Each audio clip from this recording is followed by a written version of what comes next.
شوف من اولها كده واحنا لسه في مرحله قبل الجواز وعلى البر، لازم تبقى عارف كويس انت عايز انهي نوع من انواع الجواز. هي النهايه واحده للاسف، جواز، بس الانواع مختلفه. انواع الجواز كتير جدا مالهمش اي علاقه ببعض، كل نوع له ظروفه، موده، استعداده، الجو النفسي، الابلكيشن اللي لازم تسحبها قبل التقديم. ايوه يا ابني. عندك مثلا الجواز التقليدي، ده اشهر انواع الجواز. ده بيبقى غالبا جواز اجباري زي التجنيد كده، اللي هو بيتم عاده بعد انهاء الدراسه او وصول لسن معين لازم تسلم نفسك. البنت قربت تخلص العشرينات تسلم نفسها، الولد اتخرج واشتغل ولسه هتلعب معاه يسلم نفسه. مسلوبين الاراده، مفيش اختيار مش متطوعين خالص. الفرق بينه وبين التجنيد ان بتبقى التجنيد مدته محدده، لكن الجواز هنا يعني بيبقى للاسف مدته انت فاهم بقى. وجواز الصالونات أسوأ نوع تقليدي، لأنه بيبقى عامل زي مكتب خدمة العملاء كده. شوف الصالونات، تدخل تاخد رقم، تستنى دورك، تقابل المختص، تشوف مصلحتك ماشية ولا إيه الكلام، شوية مفاوضات ويمشي الحال أو ما يمشيش. وساعات جواز الصالونات بيبقى جواز صالونات التجميل. إزاي؟ دي لما واحدة تخطب لابنها البنت اللي بتروح لنفس الكوافير، تبقى ضامنة بقى إنها شافتها قبل وبعد التشطيب، وإن مفيش عيوب صناعة خطيرة فيها. إن كان على تلقيط المعجون ووشين البلاستيك والصنفرة الناعمة، لا فدول بيندرجوا تحت بند الصيانه، يعني مفيش مشاكل، مش هنختلف. في كمان جواز القرايب. جواز القرايب بالنسبه لي ده هو ماما لما تكسل ومش عايزه تتعب نفسها خالص، لا عايزه تجازف ولا تفكر بره الصندوق ولا بره شجره العيله. عايز تتجوز اتجوز بنت خالتك. طب مش بحبها يا ماما، هتحبها حبيبي بعد الجواز، مفيش مشكله. يعني ايه التحول اللي هيحصل لها بعد الجواز؟ انا عايز افهم. ما انا عارفها من 25 سنه ما حبيتهاش، هقع في غرامه وهي بتحاسب محصر النور مثلا؟ هحب طريقه رصها لطقم التوابل؟ تقول لي يا واد ده احنا خابزينها وعجنينها. يا ماما اتجوز واحده معجونه ليه بس؟ ايه جو الفرن الآلي ده؟ وبعدين ليه فجأة اصحى الاقي خالتي بقت حماتي، طالعه بدورين، بنوفر؟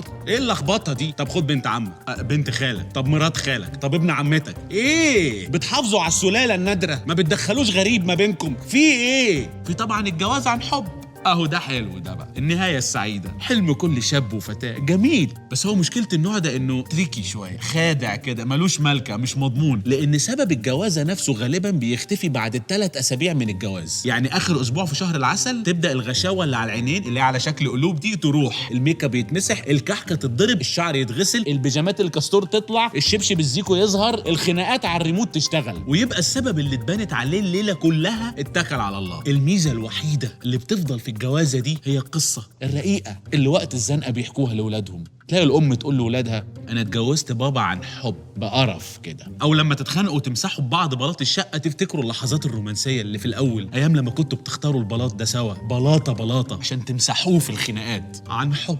وعندك طبعا جواز المصلحه، لو جه في دماغك مصالح الفلوس والورث وجو المسلسلات ده، لا لا لا خالص، ده بطل من سنه 82 مثلا، فكك. انا بتكلم عن جواز المصلحه. المصلحه احنا طبعا عندنا مصالح كتير جدا، مصلحه الشهر العقاري، مصلحه الجمارك، مصلحه الصرف الصحي، مصلحه البريد. دي بتبقى بيئه خصبه جدا للجواز. ليه؟ اعداد مهوله من البشر، غالبا مفيش شغل، فراغ شديد، وقت طويل، وشهم في وش بعض، فمفيش مهرب، بيتجوزوا. عشان كده عملوا مصلحه الجوازات. انت كنت فاكر مصلحه الجوازات اللي هي بتاعت جوازات السفر طبعا. لا، ما انا كنت فاكر زيك كده. لكن جواز السفر بالنسبه لي هو اللي بيتجوز مثلا خواجايه علشان ياخد الجنسيه ويهاجر على بلدها، او اللي بتتجوز واحد عايش بره عشان تسافر معاه.